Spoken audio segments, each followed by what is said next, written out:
Maintenant, on va voir les icônes, les emojis et les entités. Et donc, on va se créer un dossier. Icônes, emoji, entité.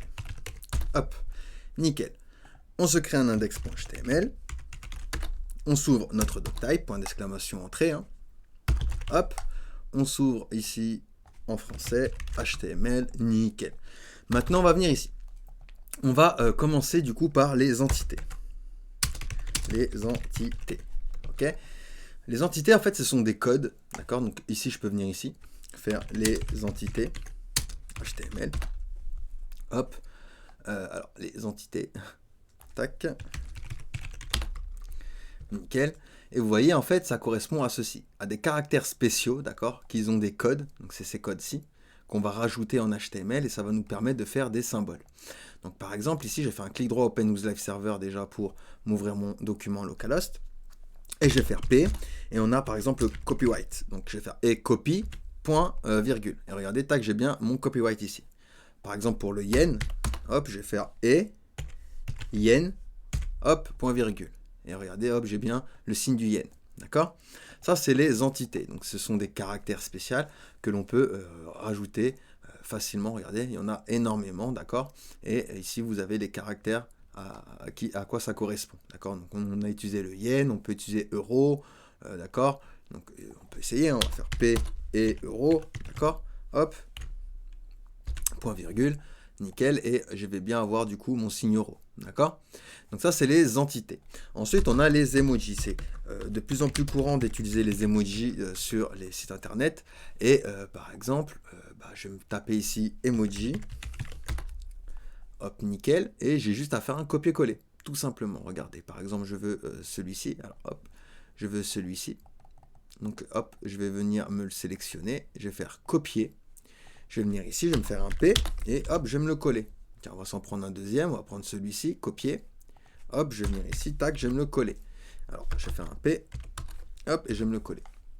Et regardez, hop, c'est bien apparu ici, j'ai bien mes emojis. D'accord? Et comment je fais du coup pour rajouter des icônes? Alors, il y a plusieurs manières, soit j'importe des SVG, d'accord? Ou soit j'utilise du coup une bibliothèque d'icônes. Donc, il en existe plein, il y a Fontawesome, par exemple, qui est l'une des bibliothèques les plus utilisées, ou vous avez également YonIcon. Alors, hop, je vais taper ici YonIcons. Hop, nickel. Donc vous en avez deux. Là, enfin, je vous en présente deux, mais vous en avez bien sûr plusieurs. Et en fait, grâce à des CDN, on va pouvoir du coup rajouter des icônes. Donc par exemple, ici, je vais aller dans Usage. Donc on va prendre juste YonIcon. Je vais aller dans Usage ici, et ici, je vais avoir le droit au script. Donc hop, je vais prendre ça, je vais faire copier. Hop, je vais revenir ici. Je vais me le coller avant la balise de fermeture body, d'accord? Et ici, par exemple, je veux cette icône-là. Donc je vais cliquer dessus, il va me donner le code, donc je vais copier. Je vais venir ici, donc là, je vais faire icône. Hop, je vais rajouter un P et je vais coller mon YonIcon ici. Et du coup, je vais bien avoir, alors, clic droit Open with Live Server.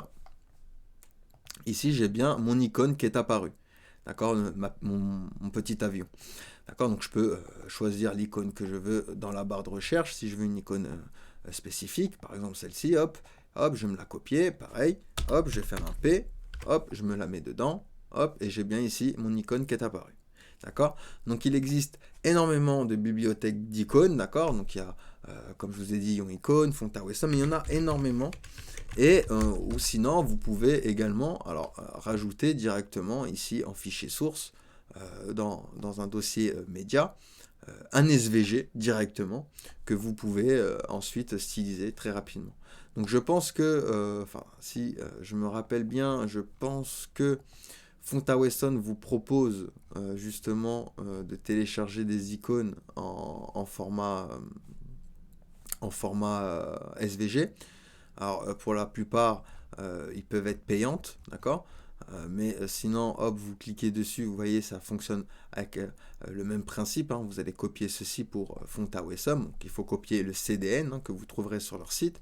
Et après, vous pouvez intégrer les icônes de Fontawesome très facilement, d'accord? Et je pense, oui, c'est là, je pense, voilà, là, vous pouvez le télécharger. Donc vous voyez, là, j'ai téléchargé le fichier SVG. Hop, je vais venir ici.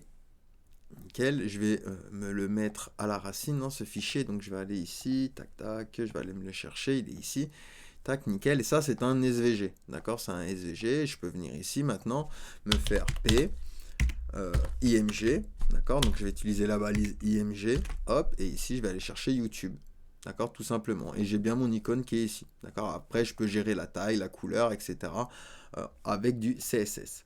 Donc voilà comment utiliser les icônes, les emojis et les entités en HTML. Allez, on passe à la suite.